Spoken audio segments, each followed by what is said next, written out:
नाथ भगवान की जय। महाकालेश्वर भगवान की, ओंकारेश्वर भगवान की, श्री गोविंद भगवान की, ताड़ेश्वर महादेव, कुबरेश्वर महादेव की। हर हर महादेव, हर हर महादेव, हर हर महादेव। काशी विश्वनाथ ओघड़दानी त्रिकालदर्शी कैलाशी अविनाशी भगवान शिव, जिनकी पुनीत पावन शिव महापुराण की कथा संपूर्ण विश्व के कल्याण हेतु बाबा देवाधिदेव महादेव की कृपा से, उनकी करुणा से, उनकी उदारता से छोटी काशी कही जाने वाली यह पवित्र धरा जयपुर राजस्थान की भूमि राजा महाराजा श्री गोविंद देव भगवान की यह पवित्र धरा, जहाँ ईसर गोरा शिव महापुराण की कथा का दिव्य भव्य आयोजित किया गया। आज कथा का विराम दिवस है। विद्याधर नगर स्टेडियम आयोजन समिति कार्यक्रम संयोग कर राजन जी शर्मा, मारुति कास्टी, सहयोगी अंबर विलास जी, आलोक अग्रवाल जी, भैरू ग्रुप, श्री अनिल संत जी, मुख्य यजमान श्री बजरंगलाल अग्रवाल जी, श्री सुधीर जी अग्रवाल जी, सभी यजमान परिवार के लिए एक बार जोरदार ताली बजाकर उनका स्वागत। कथा मंडप में विराजमान सभी संत, साधु, गुरुजन, तपस्वी जन, ब्राह्मण जन एवं सभी शिव भक्त जो पूरी रात्रि से इस कथा के इंतजार में भगवान की अविरल भक्ति को धारण करते हैं और प्रातः इस कथा का लाभ ले रहे हैं। तेरी कृपा बिना नहीं ले एक भी लेते सांस, तेरी कृपा से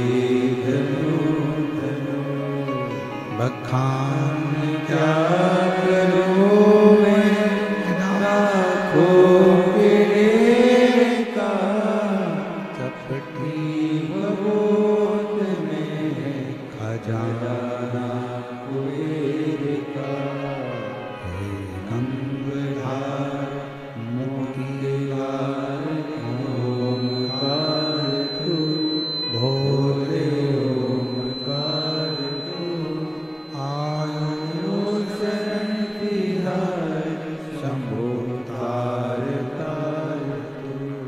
बखान क्या करूं मैं, राखों के ढेर का चपटी बबूत में है खजाना कुबेर का। हे गंगाधार मुक्तिद्वार ओमकार तू, भोले ओमकार तू, आयो शरण तिहार शंभो तार तार तू। शिव की करुणा का ये विषय है शिव महापुराण की कथा। कोई तुमसे पूछे कि भगवान शंकर सबसे पहले क्या देते हैं, क्या प्रदान करते हैं, तो मेरा देवाधिदेव महादेव अगर सबसे पहले देता है तो अविरल भक्ति देता है। और वो भक्ति राम जी के प्रति हो, कृष्ण जी के प्रति हो, वो भक्ति अविरल भक्ति। दूसरे नंबर पर मेरा भोले बाबा, मेरा शंभू, मेरा त्रिकालदर्शी अगर देता है तो आपको जीवन जीने का तरीका और कुछ नया जीवन आपको प्रदान करता है, आपको देता है। तीसरे नंबर पर अगर मेरा शंकर भगवान कुछ देता है तो वो आपके घर में इतना वैभव दे देता है, इतना धन दे देता है कि आप अपनी जिंदगी अलमस्त होकर शिव के आश्रित होकर जी सकते हैं।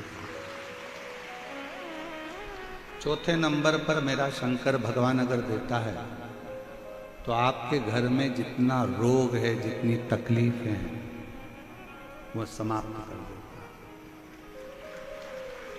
और पांचवें नंबर पर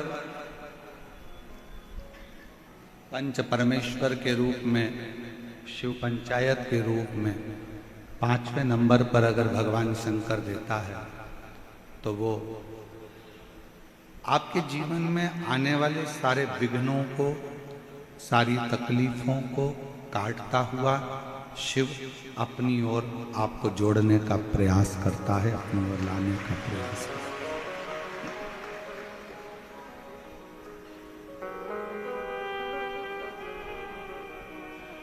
एक तो शंकर भगवान को पहचानने के लिए, शिव जी को जानने के लिए, ये जो हमारे नेत्र हैं या हमारी आंखें हैं, इनसे हम भगवान शंकर को जान नहीं सकते।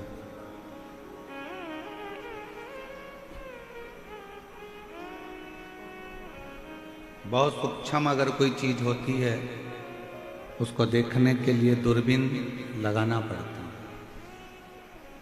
कल एक भाई हमको, परसों के दिन एक भाई छोटा सा चावल का दाना, उस पर महामृत्युंजय लिखा हुआ उन्होंने प्रदान किया और साथ में एक दूरबीन दी कि इस दूरबीन से गुरुजी इन चावल के दाने पर लिखा हुआ महामृत्युंजय आप देख सकते।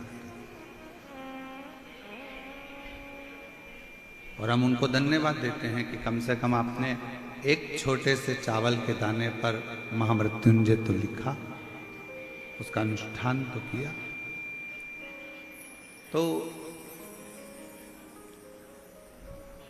हमारे पास में ऐसे नेत्र नहीं है कि हम भगवान शंकर को देख सकें।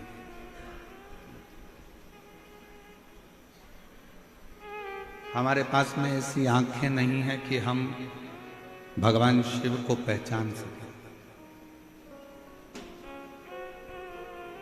नेत्र देगा वो उसको पहचानने के लिए, आंखें देगा वो उसको देखने के लिए। एक प्रसंग आता है रेणु भगत का। दक्षिण का रहने वाला है रेणु, और उसकी आंखों से दिखाई नहीं देता, नेत्र विहीन है।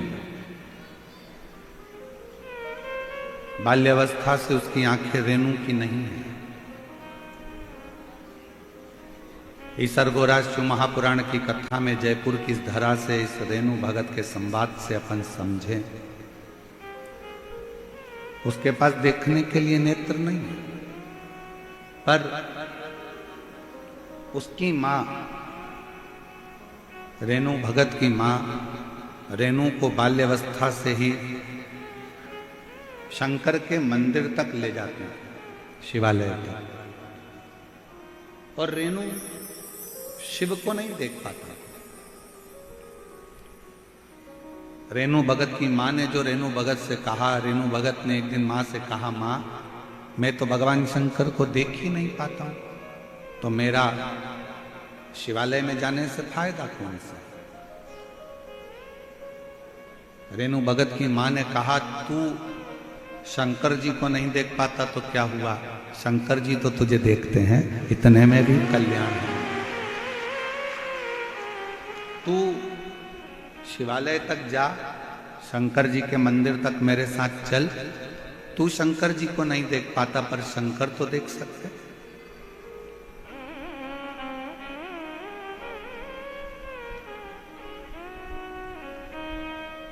और देख लिया संसार हमने देख लिया, सब मतलब के यार हमने देख लिया। झूठे नाते झूठे झूठे नाते झूठे, अरे झूठा है संसार हमने देख लिया, सब मतलब के यार हमने देख लिया। देख लिया संसार हमने देख लिया, सब मतलब के यार हमने देख लिया। रेणु भगत भगवान को नहीं देख पाता। माँ ने कहा कि भले वो ना देख पाए, पर तुम अगर शिव को नहीं देख सकते पर भगवान शंकर तो तुम्हें देख सकता।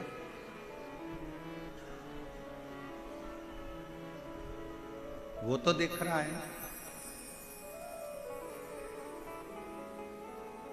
शिव ना भी देखे, आप ना भी देखोगे तो चल जाएगा, पर भगवान की दृष्टि हम पर पड़ना चाहिए।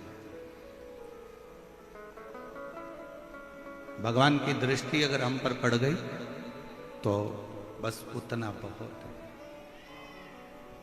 और कृपा की ना होती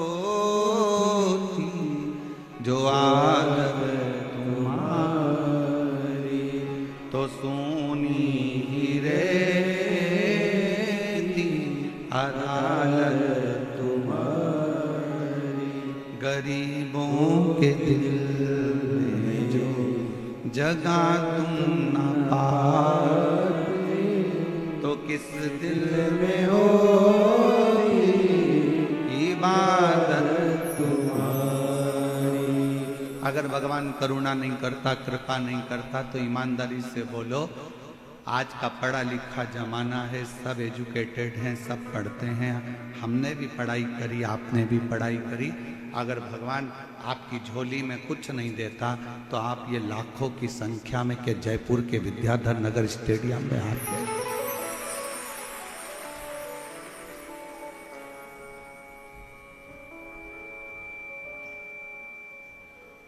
कौन आता? कृपा की ना होती जो आदत तुम्हारी, तो सुनी ही रहती अदालत तुम्हारी। अगर वो करुणा नहीं करता, अगर वो कृपा नहीं करता, अगर वो दया नहीं करता, तो आप और हम यहां क्या करते हैं?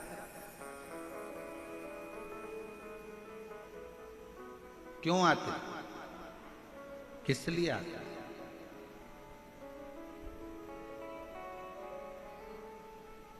उसने करुणा करी, कृपा करी, तो अपन यहां पहुंचे। रेणु भगत ने नेत्रों में ज्योति नहीं है, दक्षिण का रहने वाला है, मां उसको शिवालय तक लेकर जाती है। मां, मैं भगवान को नहीं देख सकता, क्या हुआ? कई माताएं रोडों पर बैठी हुई हैं, कई माताएं पेड़ों के नीचे बैठी हुई हैं, कई माताएं डिवाइडर पर बैठी हैं, कई माताएं गाड़ियों में बैठी हैं। उनको शिवर वाला महाराज नहीं दिख रहा, उनको शिव पुराण भी नजर नहीं आ रही, उनको दिख ही नहीं रहा। तो क्या हुआ? आप शिव को नहीं देख पा रहे हो, पर मेरा शंकर तो अड़भंगा आप जहां बैठे हो वो आपको देख रहा है। आप जहां बैठे हो,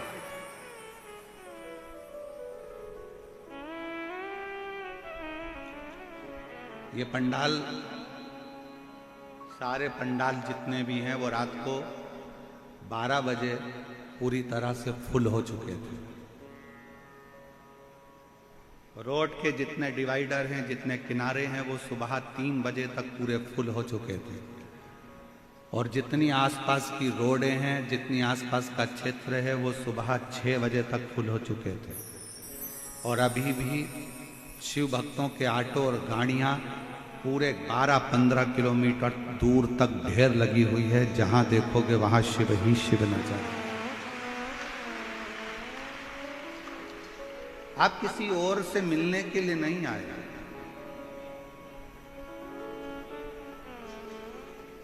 आपके कानों में बस केवल शब्द जानना चाहिए शिव महापुराण के, और वो शब्द का स्मरण।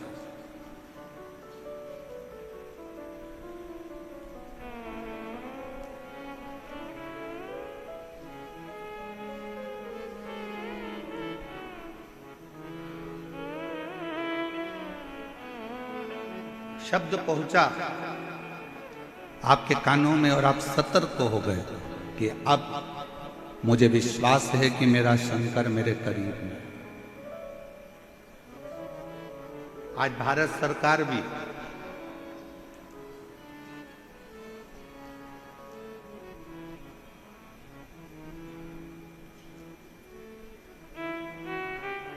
पूरे युद्ध के क्षेत्र जहां जहां लगे हुए हैं, उन क्षेत्रों में आज बिसिल बजाकर किसी न किसी रूप में मद्दील कर कर समझाने का प्रयास करेगी कि तुमको घबराना नहीं है। सोशल मीडिया पर कोई गलत प्रचार करे, उस पर तुम्हें जाना नहीं है। सोशल मीडिया पर तो लोग शंकर जी का ही गलत प्रचार कर देते हैं। शिव जी के मंदिर में बेलपत्र चढ़ाकर मत खाना। कई लोग रोज प्रदोष आता है, हर प्रदोष पे तुम्हें डरा देते हैं। प्रदोष पे ये चढ़ा दिया, पहले ही शब्द रहता है, गूगल पे सर्च करोगे तो ये करोगे तो ऐसा हो जाएगा। शिव महापुराण में तो कहीं भी नहीं लिखा कि आप शंकर जी को अगर जल नहीं चढ़ाओगे तो अपमान हो जाएगा, या शिव जी को बेलपत्र नहीं चढ़ाओगे तो अपमान हो जाएगा, या प्रदोष पर कुछ गलती कर दोगे तो भोलेनाथ नाराज हो जाएंगे, या सोमवार के व्रत में कोई कमी रह जाएगी तो शिव जी नाराज हो जाएंगे। ये पूरी शिव महापुराण में कहीं नहीं लिखा। शिव महापुराण में तो ये लिखा कि आपको जो आता है, जैसा आता है, आप जैसा कर सकते हो। पशुपति व्रत में तो यहाँ तक कहा गया कि आपको कच्चा पक्का जैसा भोजन बनाना आता है ना, जैसा मीठा प्रसाद बनाना आता है, वैसा लेकर शंकर के मंदिर जाओ। बाजार का प्रसाद पशुपति व्रत में, मीठा पेड़ा, बाजार का लड्डू मिठाई पशुपति व्रत में मंदिर नहीं जाता। आपको मालूम है, अपने को बनाना पड़ता है, स्वयं को। पशुपति व्रत का एक सबसे बड़ा नियम बस यही है कि अगर पुरुष भी अगर पशुपति व्रत कर रहा है तो प्रसाद वही बनाए। बच्चे पशुपति व्रत कर रहे हैं तो प्रसाद वही बनाएंगे। माँ पशुपति व्रत कर रही है तो माँ बनाएगी, बहू कर रही है तो बहू बनाएगी। पशुपति व्रत का एक नियम सबसे बड़ा यही है कि माँ की अगर थाली जा रही है तो बेटा उस थाली से पूजन नहीं कर सकता। माँ अगर पशुपति व्रत कर रही है और बेटा भी पशुपति व्रत कर रहा है तो माँ अपना प्रसाद खुद बनाए, बेटा अपना प्रसाद खुद बनाए। माँ अपनी थाली खुद लेकर जाए, बेटा अपनी थाली खुद लेकर जाए। दादी भी कर रही है और पोती भी कर रही है तो दादी अपनी थाली ले जाए, दादी अपना प्रसाद बनाए, पोती अपना प्रसाद बनाए, पोती अपनी थाली लेकर जाए। पति अपनी थाली लेकर जाए, पत्नी अपनी थाली लेकर जाए। पशुपति व्रत स्वतः करना पड़ता है, स्वयं।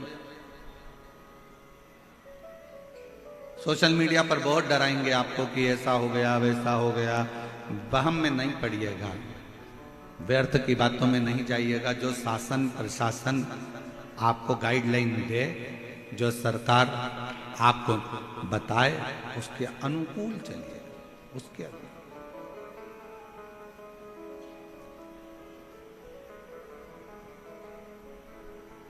बिसिल क्यों बज रही है? बिसिल बजाने का कारण केवल इतना है कि आपको समझाया जाए कि ऐसा होता है। उसी तरह आपको शिव नजर नहीं आ रहे हैं, आपको कथा का पंडाल नजर नहीं आ रहा है, आपको शिव महापुराण की पोथी नजर नहीं आ रही है, पर आप जहां बैठे हो और भगवान शंकर की कथा को जहां बैठकर सुन रहे हो, आप भले शिव को ना देख पाए, पर हमारी शिव महापुराण की कथा ये कहती है कि मेरा शंकर आपको जरूर देख रहा होगा, आपकी झोली जरूर।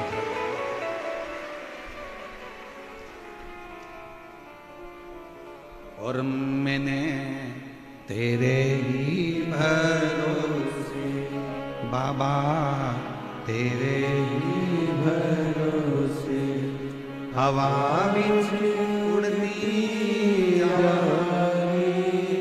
बाबा, डोर को छड़ी नाम कटी जावागी, भोले में तेरी पतन, शंभो में तेरी पतन, हवा बिच उड़ती जावागी बाबा, डोर हर को छठी नाम कटी जावागी।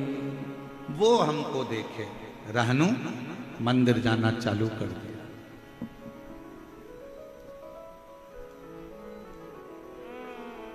एक बार रहनु के माता पिता रहनु को लेकर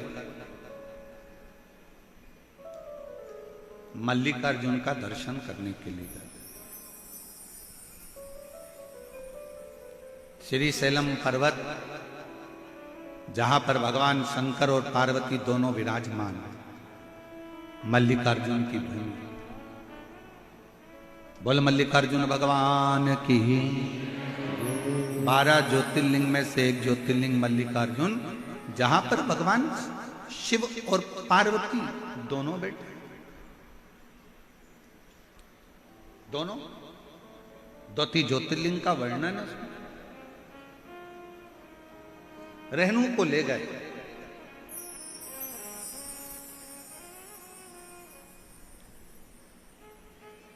एक स्थान पर रेणु को बिठाया माता पिता ने और कहा, बेटा हम तुम्हारे लिए थोड़ा सा सामग्री लेकर आते हैं, प्रसाद लेकर आते हैं, थोड़ा जल पीने का लेकर आते हैं, तुम्हारे को चिंता करने की जरूरत नहीं है, हम आते हैं।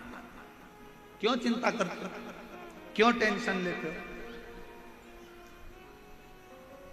क्यों विचार करना है?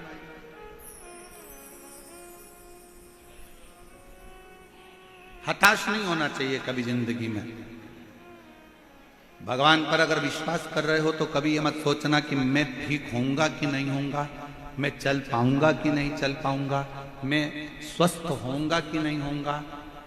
जो व्यक्ति के शरीर में गांठ आ जाती है, कहीं चेस्ट में गठान आ गई, कहीं बच्चादानी में गठान आ गई, कहीं पेट में गठान आ गई, कहीं शरीर में गठान आ गई, और डॉक्टर को दिखाने जाने से पहले इतनी टेंशन में आ जाती है कि गांठ हो गई, डॉक्टर ना जाने क्या बता देगा, कहीं मुझे बड़ा रोग ना बता दे, कहीं मुझे कैंसर ना बता दे, कहीं मुझे थायराइड की गठान ना बता दे, कहीं मुझे ये ना बता दे।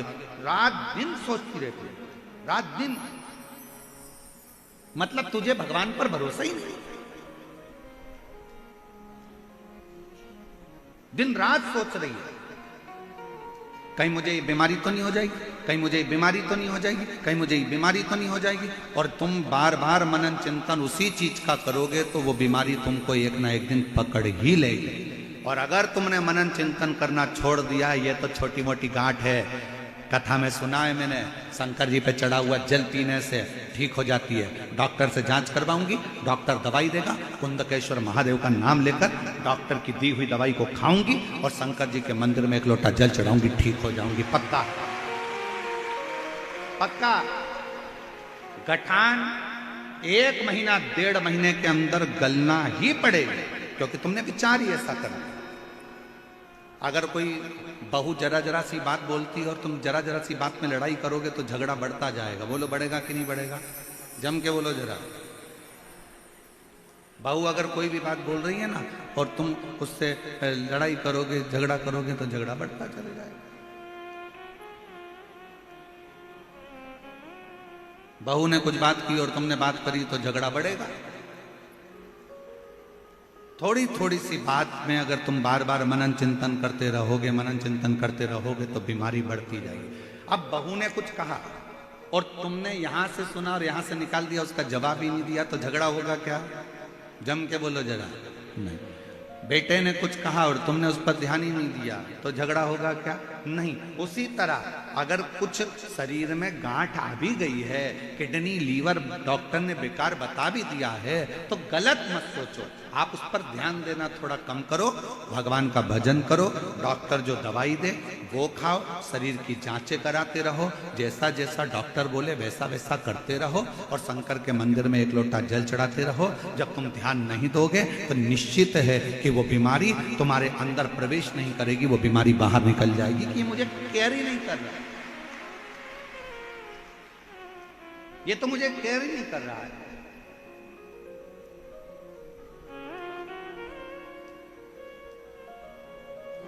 छोटा सा बच्चा, माँ बाप बैठे हैं, छोटा सा बच्चा गिर गया, माँ बाप बैठे हैं, माँ बाप ने देख लिया तो बच्चा रोएगा कि नहीं रोएगा? जम के बोलो जरा। रोएगा। और छोटा सा बच्चा, माँ बाप है ही नहीं यहां पर और गिर गया, रोएगा? नहीं। झटक झुटक के करके झटकेगा और ठीक, उसको मालूम है कोई देखने वाला है ही नहीं। उसी तरह बीमारी को केयर करोगे, बार बार ध्यान दोगे, बार बार ध्यान दोगे, बार बार ध्यान दोगे, तो वो सोचेगी कि इसको मुझे जरूरत है, इसलिए मुझे इसके शरीर में बीमारी को बना के रखना है। और जब तुम केयर ही नहीं करोगे, आग लगे बस्ती में अपन रहो मस्ती में, शंकर बैठा है सब संभालेगा। अच्छा, एक पत्र है, अच्छा है।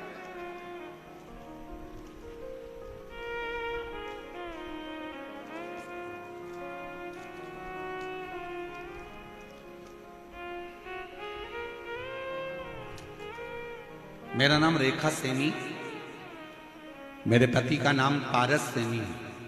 मैं विद्याधर नगर के मुरलीपुरा की रहने वाली हूँ। मेरा नाम रेखा सैनी, पति का नाम पारस सैनी, मैं विद्याधर नगर के मुरलीपुरा की रहने वाली हूँ। मैं भोले बाबा की शक्तियों का वर्णन कैसे करूं? मेरा बेटा है जो आज 8 साल का हो गया। मेरा बेटा 8 साल का हो गया, जो बचपन से न चल नहीं पाता था और ना ही पूरी तरह से बोल पाता था। हमने बड़े बड़े डॉक्टरों को दिखाया। पत्र एलईडी पर चल रहा है, पत्र एलईडी पर चल रहा है, आस्था चैनल पर भी चल रहा है, आप लोग पढ़ सकते हैं। मेरा बेटा है जो 8 साल का हो गया, जो बचपन से चल नहीं पाता था, ना ही पूरी तरह से बोल पाता था। हमने बड़े बड़े डॉक्टरों को दिखाया, बहुत इलाज करवाया, पर कोई फर्क नहीं पड़ा। गुरुजी, डॉक्टर ने तो मना भी कर दिया कि ये ना चल पाएगा और ना बोल पाएगा। डॉक्टर ने ऐसा बोला कि ये ऐसा ही रहेगा जैसा अभी की स्थिति में है, पलंग पर ही पड़ा रहेगा, पलंग से उठ नहीं पाएगा। 8 साल का बेटा हो गया गुरुदेव, पलंग से उठता नहीं। हम लोगों ने हार मान ली, पर मेरी माँ ने कहा कि वो सीहोर गए और सीहोर वाला गुरुजी कि उस कुबरेश्वर धाम पर जा, वहां से रुद्राक्ष लेकर आ। हम लोग रुद्राक्ष लेने गए, कंकर शंकर पूजन करी और बाबा से रुद्राक्ष मांग कर आ गए। टीवी पर बेटे को कथा सुनाते और बेटे के शरीर पर रुद्राक्ष का जल लगाते। आज बाबा को मैं धन्यवाद देने के लिए आई हूँ। जो बेटा मेरा 8 साल तक उठ नहीं पाया, बोल नहीं पाया, आज बाबा की कृपा से वो अपना काम भी करता है और थोड़ा बोलता भी है। मैं बाबा को धन्यवाद देने के लिए, आज मेरा बेटा, उसकी आवाज भी खुली, बोलना भी चालू करा और आज अब वो खुद अपना काम कर लेता है, खुद अपना काम करने लगा। ये शिव है, ये शंकर है। कहीं बैठे हो तो बेलपत्र लेने के लिए आए।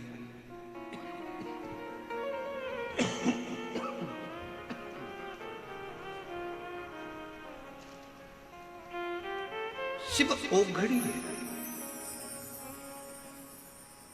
उसकी माँ ने ये विचार कर लिया होगा कि नहीं, मेरा बेटा तो चलेगा, और बेटे ने भी मन में विचार कर लिया होगा कि मुझे चलना है, चल। और हम तो बाबा के भरोसे चलते हैं हम तो बाबा के